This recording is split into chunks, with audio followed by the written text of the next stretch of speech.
다음은 중증장애인 고용 확대 아이디어 공모전에서 대상을 수상한 전남대학교 자율전공학부 서동규님의 발표가 있겠습니다. 사례명은 쓸쓸히 떠나시는 일 없도록 사회적 고립 예방 지킴입니다. 박수로 맞아주시기 바랍니다.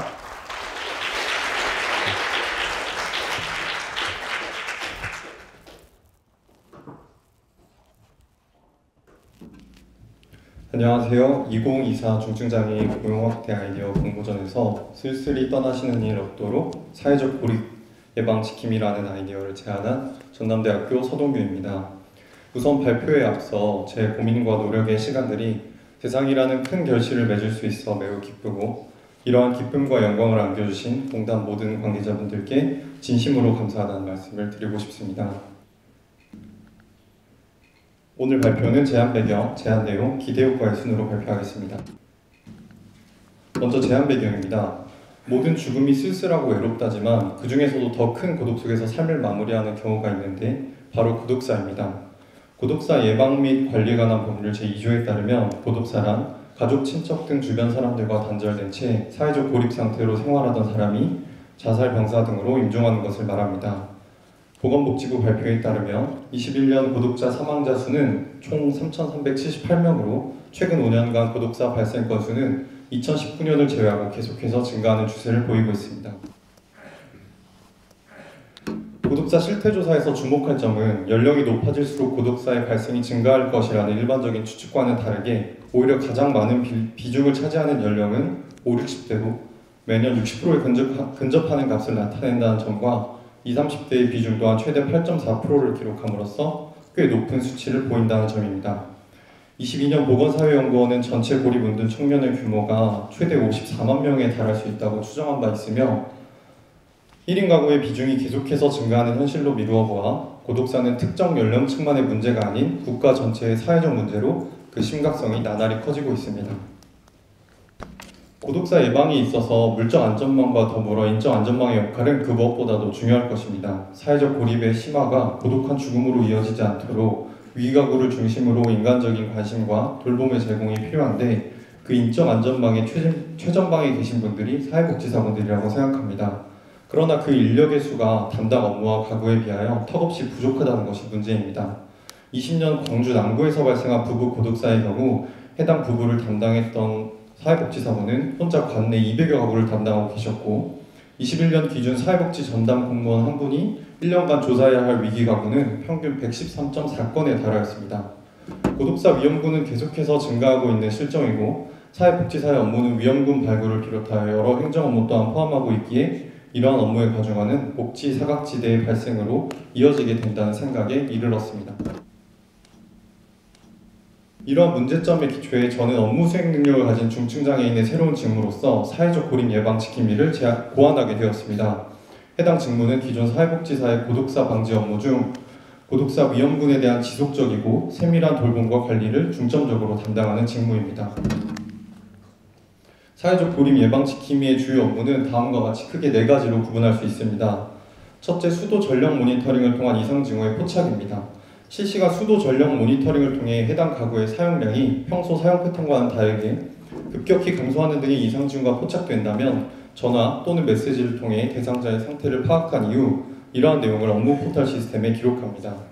만약 대상자로부터 장기간 회신이 없거나 통화가 이루어지지 않는다면 사회복지사에게 이러한 사실을 즉각적으로 전달해 적극적인 대처에 나설 수 있도록 합니다. 둘째, 해당 대상자와의 정기적 안부조사를 진행합니다.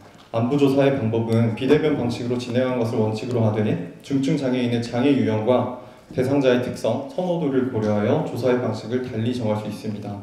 안부조사는 대상자의 건강상태, 생활의 고충 등을 전반적으로 파악하는 방식으로 이루어지는데 이러한 내용을 포털에 기록해 이후 대상자를 위한 맞춤형 복지 프로그램을 수립하는 데 도움을 줄 수 있습니다. 셋째로 생활지원 수요조사입니다. 고독사 위험군의 경우 사회적 고립과 함께 경제적 어려움을 겪고 있는 경우가 많은 것으로 드러나는데요. 사회적 고립 예방 지킴이는 애플리케이션의 활용 또는 정기 안부조사의 방법을 통해 대상자에게 필요한 생필품의 수요를 사전에 파악하여 대상자의 니즈에 부합하는 생필품을 지원할 수 있도록 돕습니다. 또 꼭 생필품이 아니더라도 해당 대상자에게 필요한 생활지원, 복지 서비스의 수요를 조사하고 이러한 정보를 사회복지사와 공유하여 실질적이고 체계적인 복지 프로그램을 제공할 수 있습니다. 넷째로 사회복지 및 사회적 교육 프로그램의 홍보입니다. 고독사의 근본적인 원인은 사회적 고립이라 할 수 있는데요. 정부 기관과 지자체는 사회적 고립의 심화를 방지하기 위한 여러 프로그램을 운영하고 있습니다. 그러나 주로 프로그램의 홍보가 인터넷상에서 이루어지기에 디지털 기술에서 소외되기 쉬운 중장년층은 프로그램에 대해 정보를 얻기 어렵다는 제약이 존재합니다. 따라서 대상자에게 이러한 프로그램에 대해 충분한 정보를 전달하고 또 추천함으로써 최대한 많은 분이 프로그램의 혜택을 누릴 수 있도록 도울 수 있습니다.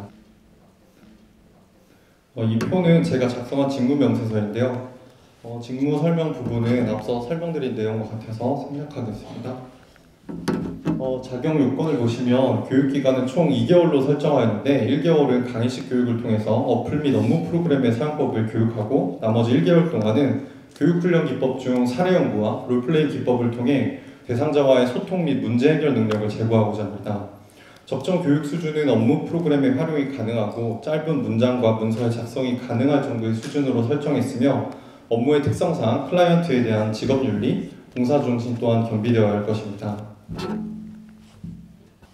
다음은 채용 조건인데 이 부분은 제가 대략적인 예상으로 작성한 부분이라 변동과 개선의 여지가 많은 부분이기도 합니다. 우선 근무 시간은 8시간 주 5일 근무제로 설정하였는데 야간, 주말 근무, 파트타임 근무 등 탄력적인 근로의 운영도 가능할 것 같습니다.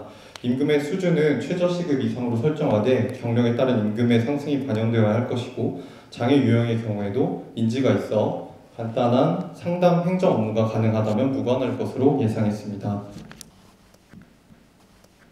다음은 기대 효과입니다. 우선 중증 장애인에 대한 인식 전환의 계기가 될 수 있으리라 생각합니다. 중증 장애인은 직무의 수행을 통해 사회 문제인 고독사 문제 해결에 직접적으로 기여함으로써 자기 효능감과 자긍심을 고취할 수 있을 것으로 기대하고 비장애인은 사회적 고립 예방 지킴이로서의 업무를 수행하는 중증 장애인을 통해서 더불어 살아가는 사회에서 도움을 주는 자와 도움을 받는 자는 정해진 것이 아니다라는 생각과 함께 중증 장애인의 역량과 업무 수행 능력에 대해 새롭게 인식하는 변화의 계기가 될 수 있으리라 생각합니다.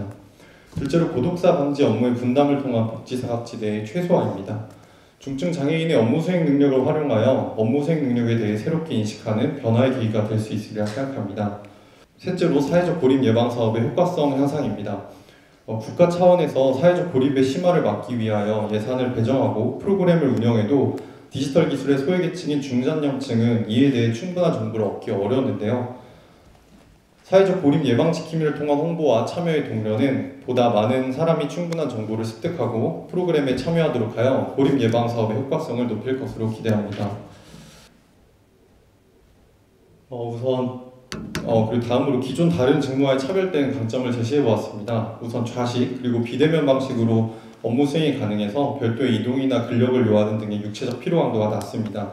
또 직무 수행자의 장애 유형을 고려하여 업무 수행 방식을 결정할 수 있도록 하여 보다 많은 중증 장애인이 해당 직무를 수행할 수 있다는 장점이 있습니다. 그리고 직무 특성의 이론에서 관점에서 보면 주차 보조와 환경 도우미와 같이 중증 장애인을 위해 개발된 직무 중 상당수가 단순 노동, 보조적인 역할에 그치는 반면 사회적 고립 예방 지킴이는 보다 다양한 유형의 업무로 구성되어 있고 우리 사회의 심각한 문제로 급부상한 고독사 문제에 직접적으로 기여한다는 측면에서 과업 중요성과 기술 다양성의 요소를 충족하기 때문에 직무를 통한 내적 동기부여와 높은 직무 만족도의 긍정적 효과를 기대할 수 있습니다.